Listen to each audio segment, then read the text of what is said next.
Hi friends, कैसे हैं आप लोग। प्रीवियस का जो लेक्चर था उसमें हम लोग पढ़े थे चार्टर एक्ट ऑफ 1833।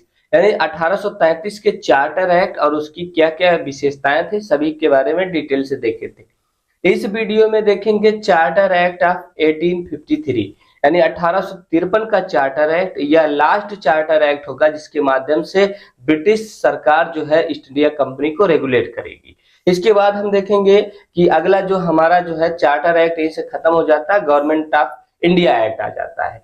तो इस चार्टर एक्ट में हम देखेंगे कि 1853 की क्या विशेषताएं रही, जैसे कि लेजिस्लेटिव को एग्जीक्यूटिव से सेपरेट किया गया, उसके फीचर्स देखेंगे।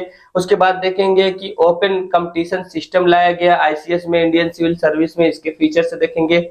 मैकाले कमेटी की रिपोर्ट आती है 1854 में, उसको भी देखेंगे। उसके बाद देखेंगे कुछ लोकल रिप्रेजेंटेशन सिस्टम लाया गया था, इसको भी देखते हैं। और देखेंगे कि जो ट्रेडिंग लाइसेंस था कंपनी का वो कितने ईयर के लिए और कैसे बढ़ाया गया। ठीक है, इस वीडियो को पूरा देखते हैं और डिटेल से कॉन्सेप्ट को समझेंगे। मेरी आप लोगों से रिक्वेस्ट है, जो भाई बंधु पहली बार इस चैनल से जुड़ रहे हैं प्लीज लाइक और सब्सक्राइब जरूर करिएगा। तो देखिए फ्रेंड्स, यहाँ लिखा गया चार्टर एक्ट ऑफ 1853, ये उसके रहे फीचर्स। आइए देखते हैं कि फीचर्स क्या है इसके। सर्वप्रथम तो पहला पॉइंट लिखा गया है कि it separate the first time, इसने पहली बार लेजिस्लेटिव और एग्जीक्यूटिव फंक्शन, जो विधायी और कार्यपालिका शक्तियां थी, दोनों को अलग कर दिया। किससे? गवर्नर जनरल इन काउंसिल से। इसके पहले क्या होता था, गवर्नर जनरल की काउंसिल कानून भी बनाती थी और उसको एग्जीक्यूट भी करती थी। तो सरकार को ये लगा ब्रिटेन के कि इसको अलग किया जाना चाहिए, इससे जो है ज़्यादा ट्रांसपेरेंसी आएगी। और दूसरी बात यह है कि इससे जो है हम कंपनी के ऊपर ज़्यादा कंट्रोल कर सकते हैं। तो सरकार ने क्या किया, लेजिस्लेटिव और एग्जीक्यूटिव, विधायी और कार्यपालिका दोनों शक्तियों को अलग कर दिया और क्रिएटेड अ न्यू बॉडी, और एक नई बॉडी क्रिएट की जिसमें 6 मेंबर थे।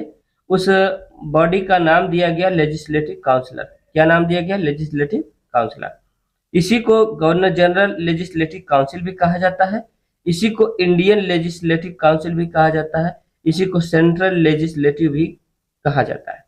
यानी सेंट्रल लेजिस्लेटिव काउंसिल आप बोलिए, चाहे गवर्नर जनरल लेजिस्लेटिव काउंसिल बोलिए, चाहे इंडियन लेजिस्लेटिव काउंसिल बोलिए, या लेजिस्लेटिव काउंसिलर्स बोलिए, अनेक अनेक नामों से आपको एग्जाम में ये देखने को मिल जाएगा, इसलिए नाम मैंने लिख दिया है ताकि आपको याद रहे। ठीक है, तो इसमें 6 मेंबर थे, और है ना, ये नई बॉडी जो क्रिएट की थी इसमें 6 मेंबर थे, और दो कार्य किया, लेजिस्लेटिव और एग्जीक्यूटिव को अलग कर दिया, और एक नई बॉडी बनाई जिसका नाम दिया लेजिस्लेटिव काउंसिलर। इसमें 6 मेंबर थे, ठीक है, इंक्लूडिंग गवर्नर जनरल।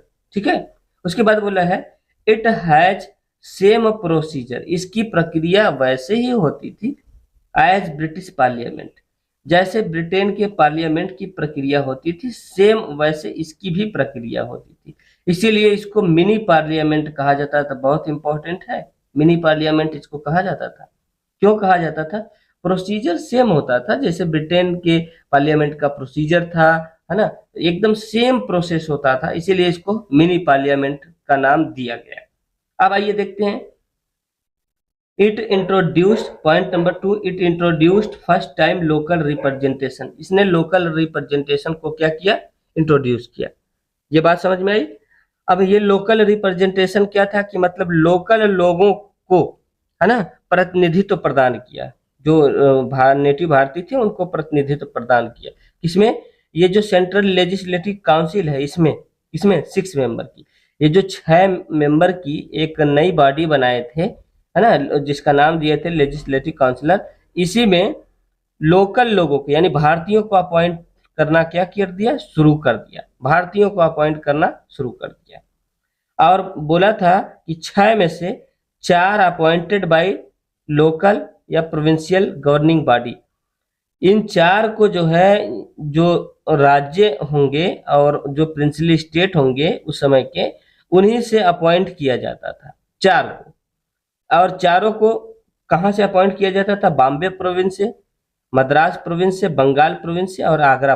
ठीक है, तो ये जो 4 प्रोविंशियल गवर्निंग बॉडी थी, इन्हीं बॉडीज में से एक एक को अपॉइंट किया जाता था, है ना।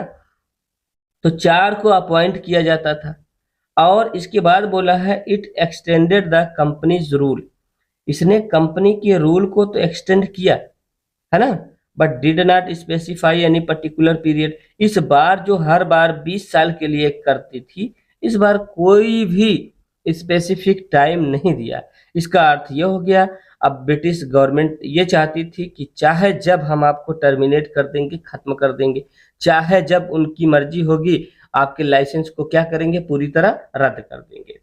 तो इसीलिए इसमें जो है कोई स्पेसिफिक टाइम जो है स्पेसिफाई नहीं किया गया।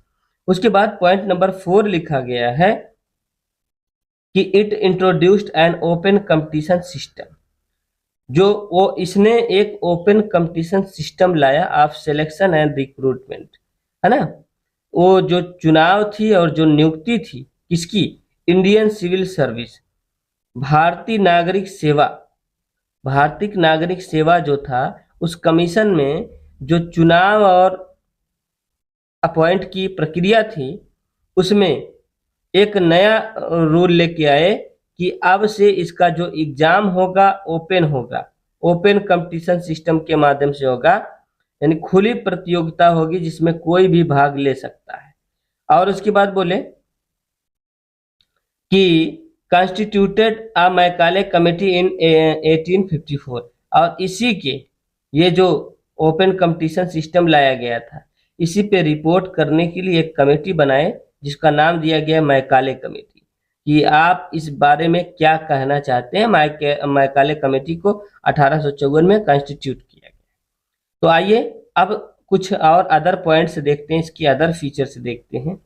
जैसे कि मैकाले कमेटी बनी, उसके पहले हम कुछ नोट देख लेते हैं। क्या बोला है, Warren Hasting put the foundation of ICS. Warren Hasting जो थे वो आईसीएस इंडियन सिविल सर्विस का जो है पूरा नींव रखे। पुट द फाउंडेशन मतलब नींव रखे, फाउंडेशन मतलब इन्होंने उसकी स्थापना की।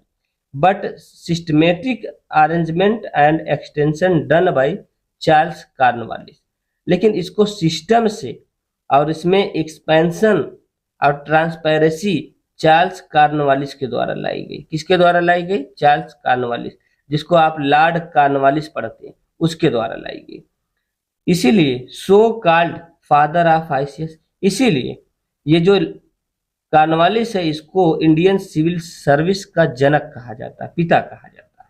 ठीक, इसके बाद बोला है he reserve higher rank for Britisher, जितने भी बड़े बड़े पद थे वह ब्रिटिश जो सिटीजन थे उनके लिए रिजर्व कर दिया, यानी उसमें सिर्फ अंग्रेज ही अपॉइंट किए जाएंगे, और जो लोअर पोस्ट थे उसमें इंडियन भी और साथ साथ में ब्रिटिशर्स भी। ठीक है, उसके बाद बोला है इन 1800 एडी, है ना, 1800 एडी में लॉर्ड वेलेस्ली ने इस्टेब्लिश किया Fort William at Calcutta. Fort William की स्थापना किया कब, 1800 एडी में, कहाँ, कलकत्ता में। ये इस फोर्ट विलियम का पर्पस क्या था, टू ट्रेन आईसीएस, जो इंडियन सिविल सर्वेंट होंगे इन्हीं को ट्रेनिंग देना था। But could not approved by the court of directors, लेकिन कोर्ट ऑफ डायरेक्टर्स ने इसकी मंजूरी नहीं दी, इसको खारिज कर दिया। इसलिए इन 1806 में कोर्ट ऑफ डायरेक्टर्स ने इस्टेब्लिश किया, क्या इस्टेब्लिश किया, ईस्ट इंडिया कॉलेज एट हेलीबरी।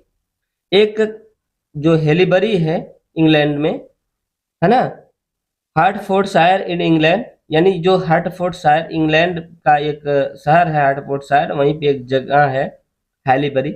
हेलीबरी एक कॉलेज का नाम है। इसी कॉलेज में इंडियन सिविल सर्विस को, जो इंडियन सिविल सर्वेंट होते थे, इनको ट्रेनिंग दिया जाने लगा। किसके द्वारा, है ना, ब्रिटिश गवर्नमेंट के द्वारा। तो जो लॉर्ड वेलेस्ली ने कहा था हम फोर्ट विलियम पे ट्रेनिंग करते हैं कलकत्ता में, लेकिन कोर्ट ऑफ डायरेक्टर्स ने एक नई बॉडी बनाई जिसको नाम दिया गया कि ईस्ट इंडिया कॉलेज, हेलीबरी में स्थापना किया। और इस कॉलेज में इंडियन सिविल सर्वेंट को ट्रेन किया जाता था। ठीक है, अब अपॉइंट तो होते थे लेकिन ट्रेनिंग कहाँ होगी, इंग्लैंड जाना पड़ेगा। To train and recruitment of ICS, ये ट्रेनिंग भी करती थी और भर्ती भी करती थी। इन चार्टर एक्ट ऑफ 1833, 1833 के चार्टर एक्ट में ओपन कंपटीशन सिस्टम डिमांडेड, मांग किया गया था। किसके द्वारा मांग किया गया था, उस समय जो विलियम बेंटिक थे वो मांग किए थे, किंतु वहां मंजूरी नहीं मिली थी, फेल हो गया था। ठीक है, अब आइए देखते हैं कि ये जो मैकाले कमेटी कंस्टिट्यूट की गई थी इंडियन सिविल सर्विस के लिए, इसने क्या क्या रिकमेंडेशन दिया, क्या क्या सुझाव दिया। तो आइए इसके फीचर्स को देखते हैं। तो जैसा कि यहाँ आप देख रहे हैं इसके फीचर्स हैं। पहला फीचर्स लिखा गया है, इसने सुझाव दिया कि ओपन कंपटीशन सिस्टम लाया जाए, कि इसने कहा कि ये ओपन कंपटीशन सिस्टम जो लाने की बात कही जा रही है वो सही है। फिर इसने कहा कि उम्र को, जो इंडियन सिविल सर्वेंट होंगे इनकी मिनिमम एज होगी 18 और मैक्सिमम एज होगी 23। तो सोच सकते हैं आज की डेट में, यार आज 2023 चल रहा है, 2023 चल रहा है, 2023 में हम भारतीय इतने पीछे हैं, इतने पीछे हैं कि आज जो है हमको जो चांस मिलता है 32 मिलता है ओबीसी और जनरल के लिए, है ना, जो आईएएस का एग्जाम होता है उसमें भर्ती होने के लिए। ठीक, उस समय जो है ये 1800 मतलब 54 में 18 से 23 साल एज डिसाइड किए थे। आज हम जो है 25 साल में, 26 साल में हमारे यूपी और बिहार के और झारखंड के, एमपी के जो बच्चे हैं 25 से 26 साल में कॉलेज से पढ़ के निकलते हैं। क्या वो कंपटीशन की तैयारी करेंगे और क्या वो कंपटीशन में पार्टिसिपेट करेंगे? जब तक पार्टिसिपेट करने की एज होती है तब तक ये जो 32 का एज है ये क्रॉस हो जाता है, इसलिए सिलेक्शन नहीं हो पाता। नॉलेज तो होता है, सिलेक्शन नहीं हो पाता है। मेन रीजन ये है, अगर कोई जो कैंडिडेट है इंडिया में वह अंडर 18 है, अंडर 18 है और वो 15 साल की अवस्था में ही इस एग्जाम में लगता है, तो वह जाते जाते जैसे वह 18 से 21 साल का होता है उसके लिए चांस ज्यादा होता है कि कम उम्र में सिलेक्शन ले ले। लेकिन जो लोग ग्रेजुएट होने के बाद, पोस्ट ग्रेजुएट होने के बाद जाते हैं इस सर्विस में, बहुत कम सिलेक्शन होता है। उनका सिलेक्शन देखेंगे तो -1% के चांस शायद ही हो। ठीक है, तो कहने का मतलब क्या है कि सिलेक्शन होता है लेकिन अर्ली एज में आप जागिए तो चांसेस बढ़ जाते हैं।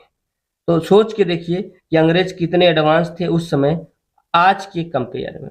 आज तो हमारे यहाँ जब बच्चा जो है कॉलेज में पढ़ता रहता है तभी उसकी उम्र ही एक्सपायर हो जाती है। ठीक है, समझ में ही नहीं आता रिमोट एरिया में करना क्या है, पढ़ क्यों रहे हैं, वो खाली बस पढ़ते हैं पढ़ते हैं पढ़ते हैं। किसी ने कह दिया साहित्य ले लो तो साहित्य ले लिए, किसी ने जो कह दिया वो ले लिए, किसी ने कहा गृह विज्ञान ले लो गृह विज्ञान। अब मतलब अपने दिमाग से नहीं चलते कि हमको क्या करना है। कोई कह दिया आईआईटी निकाल लो, नीट निकाल लो, जैसे लगता है कि सब एकदम हलवा है, बस मुंह में डालो और अंदर चला जाएगा, है ना। तो आपको जागृत होना है, आपको सचेत होना है। ठीक है, आइए देखते हैं अगला point. Exam to be organised at London, जो एग्जाम होंगे आईसीएस में भर्ती होने के लिए वो लंदन में होंगे। क्या उस समय इंडिया में इंडियन लोगों की स्थिति थी कि लंदन में जाके एग्जाम दे? अरे खाने के लिए भुखमरी थी भाई, कैसे लोग भर्ती होंगे? बहुत रेयर, बहुत अमीर घर के जो कैंडिडेट होंगे वही इसमें भाग ले सकते थे। समझ गए? अरेंजमेंट ऑफ प्रोबेशन, कहा गया कि एक इंटरव्यू होगा, एक प्रोबेशन होगा, to be occurred before final selection. जो फाइनल सिलेक्शन होगा उससे पहले एक इंटरव्यू होगा, प्रोबेशन होगा। अब भाई ये प्रोबेशन क्यों रखते थे? परखने के लिए, सिलेक्शन होने से पहले परखने के लिए कि आप उस लायक हैं कि नहीं है, फैथफुल हैं कि नहीं है। आज भी इंटरव्यू का सिस्टम होता है जो बड़े बड़े एग्जाम है, इसीलिए, है ना, जो प्रोबेशन है इसीलिए रखा गया है। इसका न्यू जो है अंग्रेज ही रख के गए हैं। ठीक, a demand for abolition of East India company college at Haileybury, और मैकाले कमेटी ने कहा कि जो आप East India company East India college जो ओपन किए हैं हालेबरी में आईसीएस के लोगों के ट्रेन करने के लिए, इसको तुरंत अबोलिश किया जाए, इसको तुरंत रद्द किया जाए। Need higher level of education, और जो हायर लेवल की शिक्षा दी जाए लोगों को, है ना, ताकि जल्दी इनको सिलेक्शन मिले कम उम्र में। ठीक है, तो सोचिए ये सब रिकमेंडेशन थे मैकाले कमेटी के। अब उसके बाद देखिए एक नोट पॉइंट लिखा गया है। नोट पॉइंट में क्या बोला गया है? फर्स्ट ओपन कंपटीशन सिस्टम, जो पहला ओपन कंपटीशन सिस्टम था, ऑर्गेनाइज किया गया था 1855 में। कब हुआ था? पहली बार, और भी लंदन में हुआ था। कब हुआ था? 1855 में। कहाँ हुआ था? लंदन में हुआ था। लंदन में ही होना था, यहाँ आप देख ही रहे हैं। तो 1855 में पहला आईसीएस का एग्जाम हुआ। आज यही एग्जाम का नाम बदल के आईएएस कर दिया गया है, इंडियन एडमिनिस्ट्रेटिव सर्विस कर दिया गया, पहले इंडियन सिविल सर्विस था। समझ गए? उसके बाद बोला गया है कि इन 1858 1858 में the responsibility to organise open civil service exam was handed over to British civil service commission, है ना। 1858 में इस इंडियन सिविल सर्विस का जो एग्जाम था, इसको ऑर्गेनाइज करने का पूरा जो है प्रोसेस हैंड ओवर कर दिया गया ब्रिटिश सिविल सर्विस कमीशन, है ना। अब ये ब्रिटिश सिविल सर्विस कमीशन इसको मैनेज करेगी। इन द सेम ईयर, इसी साल मतलब 1858 में ही East India college was abolished, East India college को अबोलिश कर दिया गया। ये जो ईस्ट इंडिया कॉलेज बनाया गया था हैलीबरी में, इसको क्या कर दिया गया? अबोलिश कर दिया गया। ठीक, फिर बोला है to train of ICS started in British university. अब क्या हो गया? ये जो ट्रेनिंग थी इंडियन सिविल सर्वेंट की, अब उसको ब्रिटिश की यूनिवर्सिटियों में ट्रेनिंग किया जाने लगा। ये हैलीबरी की बजाय जो है इसको रद्द कर दिया गया, और ब्रिटिश की जो यूनिवर्सिटीज थी, विश्वविद्यालय थे ब्रिटेन में, इंग्लैंड में, उसमें इनकी ट्रेनिंग शुरू कर दी गई उसी साल। ठीक है, फिर बोला गया 1864 में सत्येंद्रनाथ टैगोर, बहुत इंपॉर्टेंट नाम है, ये पहले भारतीय हैं, first Indian who became civil servant, जो सिविल सर्वेंट में सेलेक्टेड हुए। यानी आईसीएस निकालने वाले पहले भारतीय कौन थे? सत्येंद्रनाथ टैगोर। कब निकाला था? 1864। बात समझ में आई?